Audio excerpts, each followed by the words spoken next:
SP Bobbarlanka రామబ్రహ్మానికి airport లో security arrange చేయండి. ఒక క్రిమినల్ రికార్డు ఉన్న మనిషి విమానం దిగుతుంటే మనం సెక్యూరిటీ ఇవ్వడం ఏమిటి సార్? హోమ్ మినిస్టర్ వెళ్ళి రిసీవ్ చేసుకుంటుంటే మనం ఏం చేస్తాం చెప్పు? ఆయన కోసమైనా సెక్యూరిటీ ఇవ్వాలిగా.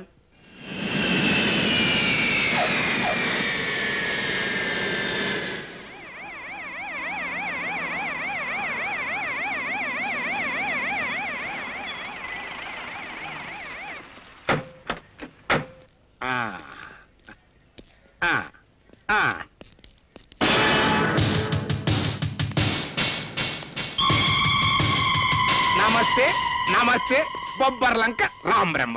హోమ్ మినిస్టర్ బాగున్నావా? వస్తున్నా. ఏమిటి మొదటి దండ నువ్వే వేస్తున్నావు? అబ్బాయి కారణం లేకుండా ఈ కరణం కాసే ఏ పని చేయడు. ఈ దండ వేయడానికి కూడా కారణం ఉంది. ఇవాళ నీ పుట్టినరోజు. నేను పుట్టినరోజా? అసలు పుట్టినరోజు కాదయ్యా, నువ్వు గోండా నాయకుడిగా పుట్టినరోజు. ఇన్ని తెలివితేటలు ఎక్కడి నుంచి వచ్చాయి నీకు? ఆకుకూరలు తినబట్టి. అసలు ఇక్కడోని ఎమ్మెల్యే నట్టయ్యాను ఆకుకూరలు తినబట్టి. ఎమ్మెల్యే నుండి హోమో నట్టయ్యాను ఆకుకూరలు తినబట్టి. హోమ్ అంటే బూతు మాట సార్. హోమ్ మినిస్టర్ అనాలి. అవును, ఎక్కడ చూసినా పోలీసులు కనబడుతున్నారు. నా రౌడీ సోదరు లేరే, మారిపోయారు. ఆకుకూరలు తింటాం మానేసి ఉంటారు అదవలో. నీకు తెలియకుండా గవర్నమెంట్ ఏమైనా రౌడీలకు పట్టాలిచ్చిందా? లేదన్నయ్య, అల్లూరి సీతారామరాజు టైప్ లో ఈ మధ్య ఒక రౌడీ ఇన్స్పెక్టర్ వచ్చాడు. ఇంతకు ముందు రౌడీలు గుండాలు తిరిగే వీధిలో ఇప్పుడు కుక్కలు కూడా తిరగడం లేదు. అందరినీ కొత్త బజార్ చేసి కొత్త లైఫ్ ఇచ్చాడు ఆ రౌడీ ఇన్స్పెక్టర్. వాడు రౌడీ ఇన్స్పెక్టర్ అయితేనే బొబ్బర్లంక రామ్ బ్రహ్మాన్ని, ఆగ్రహం వస్తే శ్రీలంక రావణ బ్రహ్మని. ఎక్కడ కొత్త బజార్?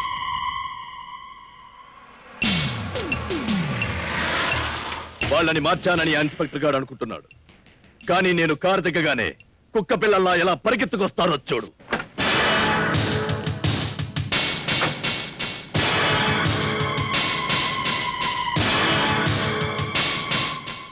తుమ్మ బంకలా అతుక్కునే శక్తి ఏదో ఉన్నట్టుంది వీడికి.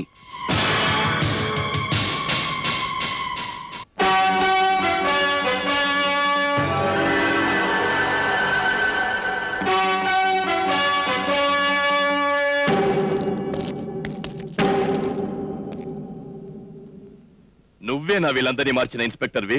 నువ్వేనా వీళ్ళని రౌడీల్ని చేసిన గూండావి? నేను గుండాని కాదు, పెద్ద మనిషిని. హతమర్తులంతా పెద్ద మనుషులుగా చలామణి కాబట్టే సమాజం సమాధిలా మారిపోయింది.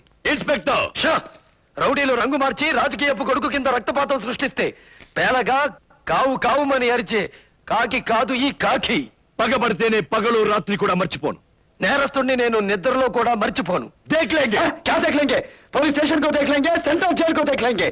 బేవకూఫ్. జాओ.